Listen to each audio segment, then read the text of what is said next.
quais são os melhores investimentos, hein, para 2025, né? O que faria a nossa bolsa subir 40% em 25? Para quem quer montar uma carteira, tá num baita momento legal para você começar.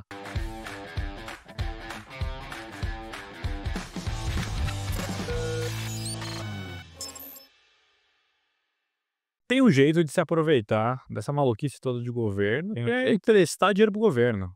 O que tá bom para fazer na renda fixa? A renda fixa é um negócio que tá atrativo agora. Como a gente pode se aproveitar? Você tá pensando em real ou em dólar? Real. Eu tô pensando em real. Tá pensando em real, né? Porque você ganha R$15, você perde 27% em dólar.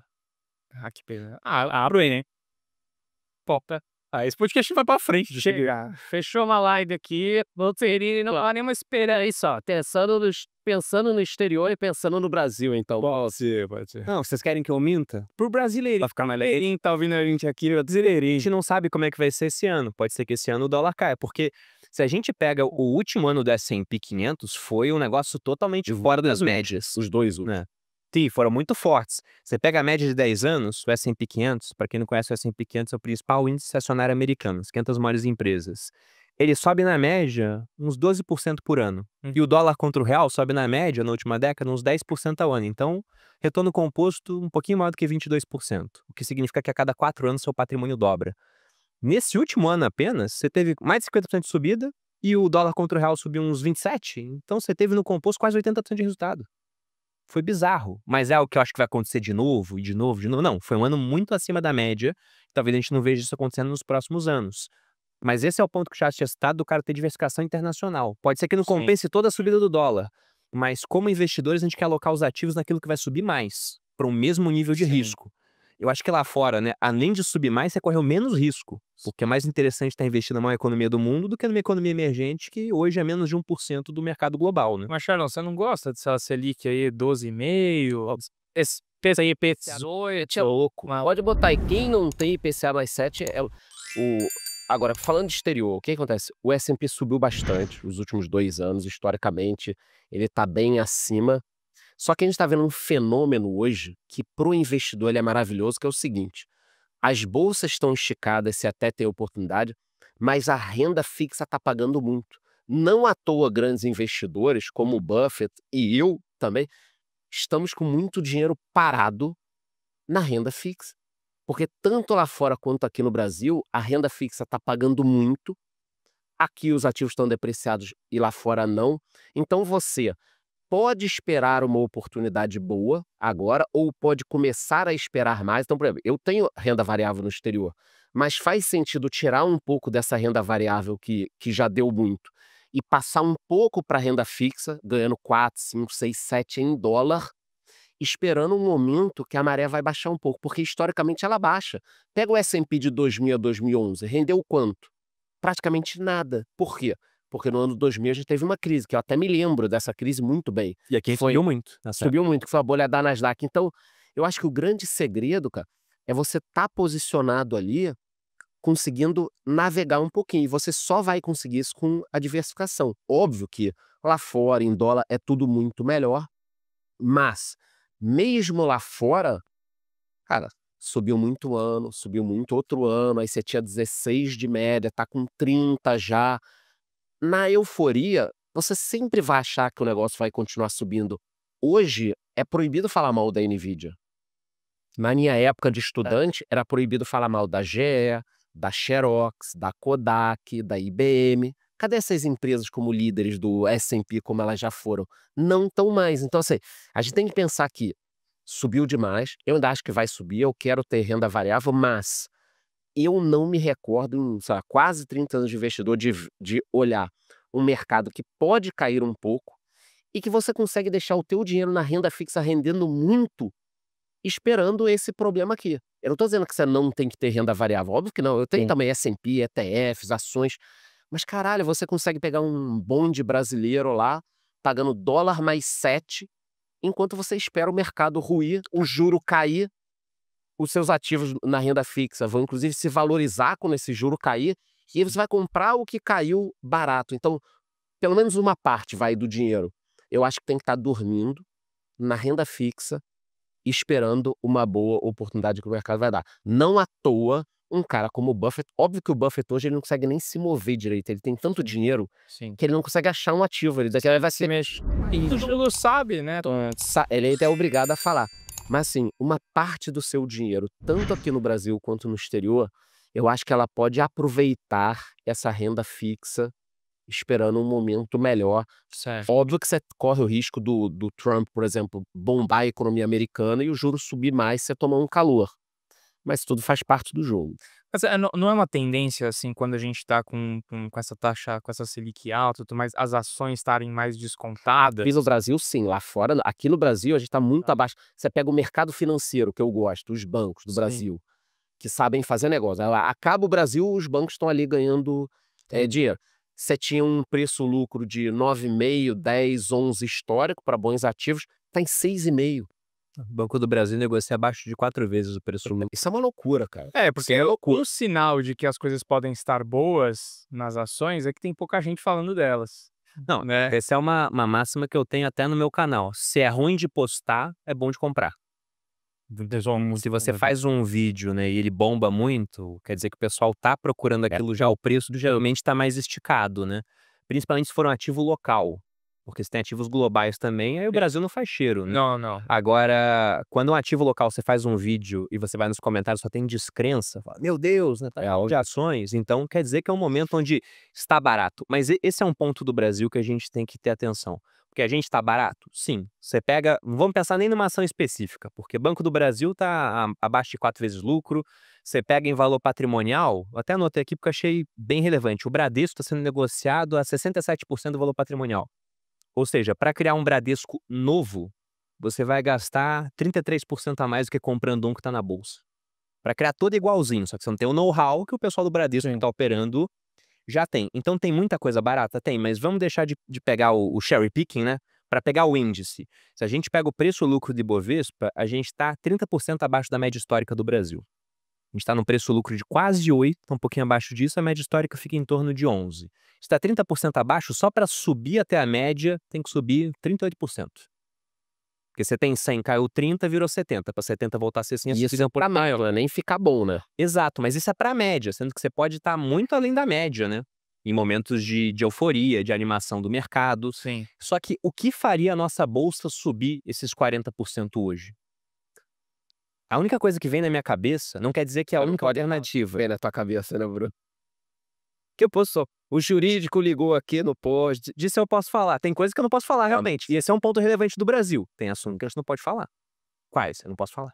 Mas o ponto é, o que faria a nossa bolsa subir 40% em 25, cara? Eu não consigo encontrar outra coisa que não fosse uma possível mudança na maneira como o Brasil é gerido. E não é Corte de gasto. Corte de gasto. Exato. É isso. Então, o que deve acontecer é uma manutenção do preço da bolsa em patamares baixos. A gente tá barato e continua barato, porque tá barato negativo vai ficar caro. Aí em 2026, pode ser que, quando começa a despontar pesquisas mostrando um lado ou outro favorito, você veja uma reação da bolsa. Mas quando me perguntam, pô, a gente tá 30% abaixo da média, então o Brasil tá barato? Tá barato, mas ele vai ficar caro? Aí depende. Em 26, quem vai levar? Porque eu não quero que o PT ganhe, eu não voto no PT, quem me acompanha sabe disso. Agora, se você me perguntar quem você acha que vai ganhar, acho que o PT ganha de novo, cara. De verdade. Eu acho. Não é o cenário que eu gostaria que acontecesse. Mas você tem que estar preparado para isso. Você está pronto para comprar a bolsa e vê-la barata durante os próximos 6 anos? Aí você pode ganhar com dividendo. Tem empresa pagando mais de 10% ao ano. Né? O dividendo ainda é isento de imposto de renda. Com FIIs, eu ganho. Entendeu? Mesma coisa com fundo imobiliário. Agora, o ponto é, você pode ver mudanças significativas de preço? Eu acho que é mais difícil se não tiver uma mudança na gestão do país. E eu acho que não vai ter mudança.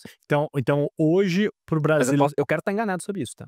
Hoje o brasileiro, então, tá melhor ele comprar renda fixa, mesmo a bolsa estando barata. Na verdade, eu acho que depende do perfil, porque você quer retorno, você quer mais retorno com menos risco, né? Então, você poder ganhar 12% na Selic, e o que interessa não é nem a Selic de agora, que a Selic muda a cada 45 dias, daqui a pouco tem reunião, ela pode subir mais. Você comprar um pré-fixado que te paga 15%, é o seu patrimônio dobrar a cada 5 anos. Você comprar um IPCA mais 7, uma hora que o juro cai, isso pode demorar para acontecer, mas que aconteça daqui a 6 anos. Cara, você comprou um daqueles IPCA, renda a mais, que vai começar a te pagar em 2065, aquilo vai ser uma explosão na marcação do mercado. Você pode fazer muito dinheiro. Agora, se você for comprar esse tipo de posição de prazo longo, tem que ter paciência, porque pode demorar a se materializar o cenário onde aquilo vai te, de fato, Você vai tomar um calor. entregar retorno. Eu Exatamente. tô comprando todo mês, tô comprando IPCA, mais 6,5, mais 6,80, 7. Daqui a pouco, pô, no próximo episódio que eu vier, pô, comprei um IPCA mais 15 hoje. Você chegou a pagar em 2032 mais 8. 2032. Não, mas esse é o ponto. O Charles investe há quanto tempo? Pô, 30 anos. 30 anos. Então, eu sei que o Charles vai investir pelos próximos 30. Agora, tem muita gente aqui que investe há 1 ano. Esse cara quer só IPCA de 2045 para ganhar na marcação a mercado. Sendo que isso pode demorar 3, 4, 5 anos para acontecer. A chance dele vender no meio do caminho, porque ele planejou mal, Vai vender dinheiro, vai vender. é muito grande, entendeu? Como ele vende cripto, como ele vende... Exato. Então, é um cenário onde você tem muita oportunidade, com certeza, mas quando você tem oportunidade assim, porque o risco também está alto. Depois que aconteceu alguma coisa, na eleição mudou a gestão do país, né? Não sei nem quem vai concorrer pela direita, quem vão ser os nomes, mas ganhou alguém que vai ser mais responsável. Gustavo Lima, estão botando nos comentários, só dá Gustavo Lima. Pessoal, aqui é Gustavo Lima, PrimaCast. Aí todo mundo vai ter uma trajetória que foi óbvio de que era para ter comprado, mas sempre tem muito risco. Então acho que a melhor abordagem para a pessoa física é ela definir uma alocação estrutural e tentar respeitar aquilo. Sendo que, como ela tem uma parte do pacote dela de custo de vida dolarizado, porque esse cara ele acorda de manhã, ele vai e pega o celular dele, que é Apple ou Samsung, ou seja, marcas estrangeiras, não é positivo. Aí o cara ele vai e olha o WhatsApp dele, é da Meta. Aí alguém do trabalho mandou uma mensagem e ele queria pesquisar mais sobre o assunto. Ou Teams, da Microsoft. Ele vai e entra no YouTube, né, que é da Alphabet. E aí depois tem mais uma dúvida e pergunta pro ChatGPT, que é da OpenAI, que é investida na Microsoft. Aí ele vai escovar o dente e usa Colgate. Ele chega na cozinha, ele vai tomar o café. Aí é Três Corações, marca brasileira, mas o café é commodity, negociado no mercado global, o preço dela tá em dólar. Aí vai pro trabalho num carro importado, da GM, por exemplo, né, Chevrolet. E aí ele usa a gasolina. Ah, mas aí você tá falando da Petrobras. Pô, mas a Petrobras, o nosso petróleo, geralmente ele exporta petróleo e compra para poder refinar aqui, que a nossa refinaria não é boa pro nosso petróleo. Então parte é importado. Então ele vive dolarizado. Por isso que nessa alocação estrutural, o brasileiro tem que ter uma parte lá fora. E o ponto é que agora dá uma dor terrível no coração pra você fazer câmbio acima de R$6, cara. Por isso que Pra converter é horrível. eu quero que ele caia pra 5,99, que aí melhora um pouquinho. Eu falo, puta, cara, R$5. Porque é muito doloroso. Agora, eu nunca fiz um câmbio pensando assim, caramba, tá num preço realmente muito bom. Eu sempre fiz pensando, puta, podia cair mais. Só que a direção tá pra cima. Mas demora Desde que eu tempo pro comecei a cara fazer. aprender isso. É igual o cripto, demora um tempo pra você comprar o Bitcoin num preço que você acha elevado, mas não, calma, vai valer a pena lá na frente. Pra ficar mais caro. Hoje, assim, ó, abaixo de 100, compra um pouquinho. Que já costuma ancorar nesses números. Eu acho que tem um negócio que faz a galera perder muito dinheiro. Eu e você, a gente já perdeu muito dinheiro assim. Que é ficar sambando a grana, né? Faz sambando. Fica tipo assim, não, agora eu tô na renda fixa. Ah, não, aí a renda fixa caiu, então eu vou pras ações, porque agora tá todo mundo aqui. Aí eu vou pra... Não, sei lá, agora eu sei cripto, eu vou... parada ou Vamos pra cá, entendeu? E aí o cara que ele vai alocando, vai diversificando, né? Aos poucos, ele vai construindo uma carteira que, pô, em 5 anos, em 7 anos, em 10 anos, tá estruturada a vida do cara. Agora, o cara que ficou nos últimos 10 anos, vou pra cá, vou pra lá, o cara falou isso aqui, aquele cara falou isso, meu, ele vai vir em 10 anos e ele não construiu nada. Mas sobre a Bolsa Brasileira, vamos tentar pensar numa visão otimista, que é muito difícil, mas que é a seguinte visão. Há quanto tempo no Brasil você não consegue comprar... Eu não me lembro de uma época assim, a não ser a crise da Dilma ali, um pedacinho. Foi a última vez. Foi a última vez. Ativos tão bons, tipo um Banco do Brasil da vida, um Itaú da vida. Uma Petrobras a 4,50. Ações e fundos imobiliários que te pagam de 8% a 12% de dividendos, com consistência, então não é um pico específico, é com consistência, por determinados anos, e que tem um potencial de, a qualquer momento que o Brasil tivesse um pico de clareza, porque os ativos precificam muito antes, né? Se você tiver a primeira pesquisa eleitoral der que o PT tem uma chance real de perder, a Bolsa pode ganhar, tipo, 15% em uma semana. Então, você tem hoje bons ativos numa promoção. Normalmente, o que acontece no mundo, nas bolsas, em tudo quanto é lugar? Você tem coisas e ativos com muito risco num preço bom.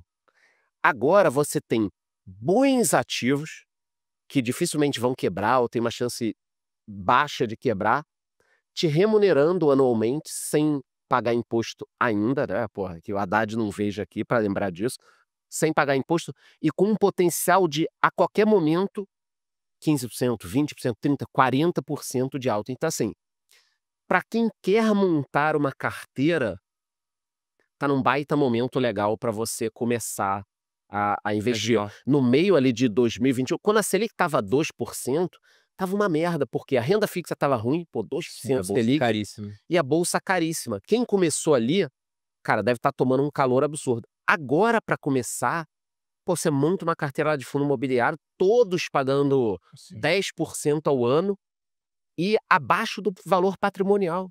Eu não me recordo de Não, ver um como é? cenário desse. Tá? Foi na época Dilma. Final da época Dilma pro Temer, você podia comprar vários ativos por esse preço, e aí logo depois começou a ficar Aí depois caro. deu Mas basta isso uma foi pesquisa. uma mudança de gestão. Por que que eu digo pro pessoal tomar cuidado? Só para não ser mal interpretado, eu tenho bolsa, eu tenho fundo imobiliário.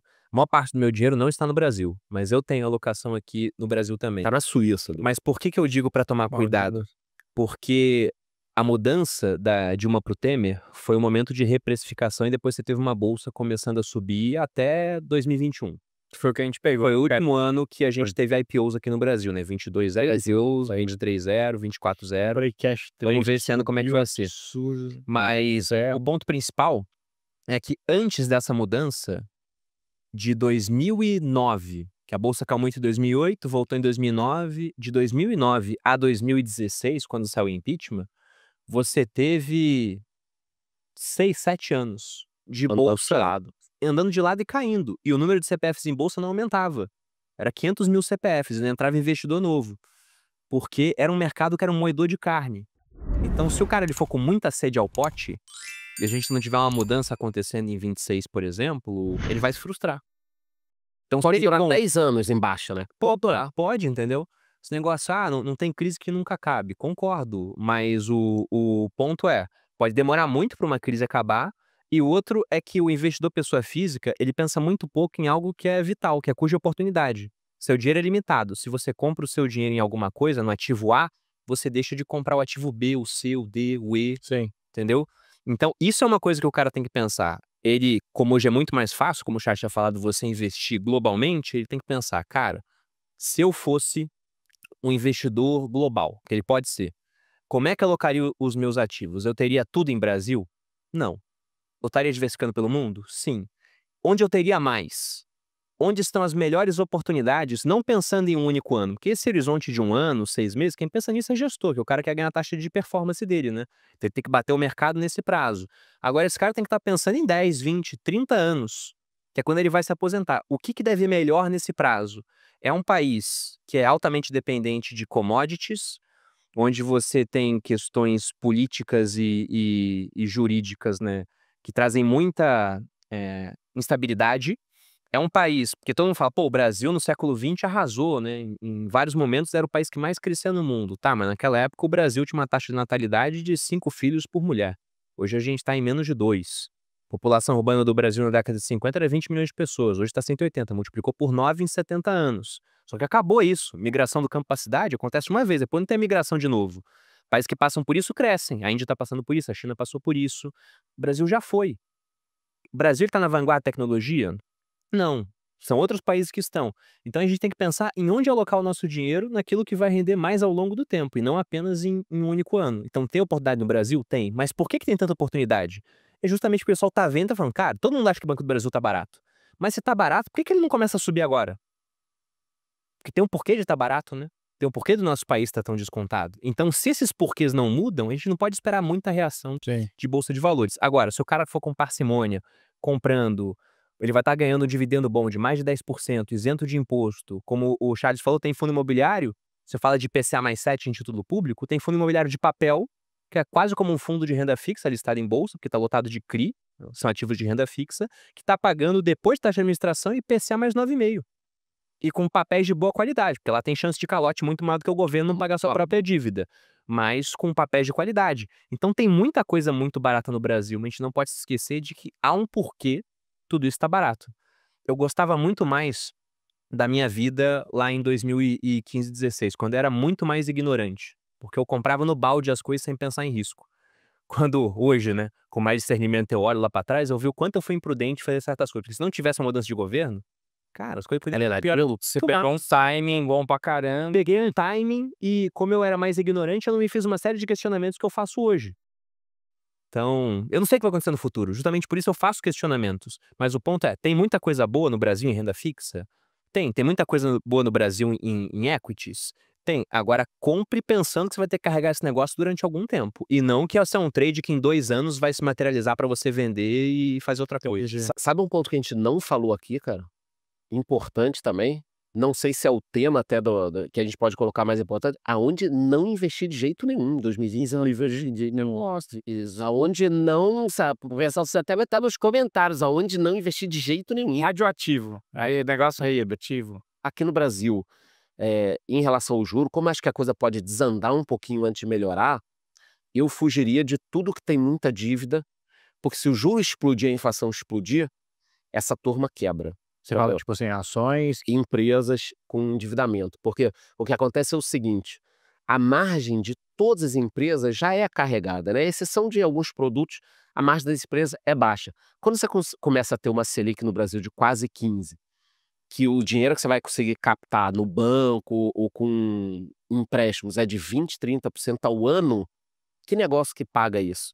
As empresas não conseguem honrar isso aí. Então, o varejo e outras áreas começa a ficar complicado. Sempre analisem lá se tem uma dívida saudável, né? Então, cuidado. A empresa caiu 99%, as ações caíram. Mas agora pode ser que melhore. Não, tudo bem que pode ser que melhore, mas ela pode acabar também. Pode corrigir. Quando eu falo dívida saudável, gente, é quando a dívida ela é menor do que o caixa deles, tá? Então, quando esse valor é líquido. Porque todo mundo vai ter dívida. Se você for lá no Fundamentos, todas as empresas vão ter dívidas, mas algumas não têm uma dívida saudável. Então, é que depende isso. de quanto ela vai pagar nessa dívida também, mas exemplificando esse ponto usando uma varejista. Varejistas têm margens muito apertadas. Muito. Então vamos pegar um exemplo hipotético, que se você for pesquisar as varejistas, você vai ver que não é tão hipotético assim, né? Várias estão mais ou menos nisso, mas de uma varejista que tem uma margem líquida de 1%, ou seja, de cada R$100 que a empresa tem de receita, o que sobra realmente do lucro líquido da última linha é R$1. Nossa, mas... Esse cara, Por que as pessoas compram empresas assim? Esse é o primeiro ponto, né? Tem um cara que compra porque ele acha que a situação da economia vai melhorar, e aí se a margem dessa varejista subir 1 ponto percentual, você pega um banco que tem margem de 25, vai para 26, não muda tanto. Agora você pega uma varejista que tem margem de 1, vai para 2, dobrou o lucro. Então o cara quer comprar porque ele vai pegar uma puta de uma porrada. Por isso que o Magazine Luiza lá atrás foi a empresa que mais subiu. Só que depois foi a que mais caiu. Que a margem aumentar, né? Porque aí quando você tem uma empresa endividada que o juro sobe, muita empresa emitiu dívida na época dos juros a 2%, emitiu dívida indexada ao CDI. Só que quando o CDI sai de 2 para 14, cara, acabou com a margem da empresa, aquilo que era 1 entra no negativo e a empresa cai 90%.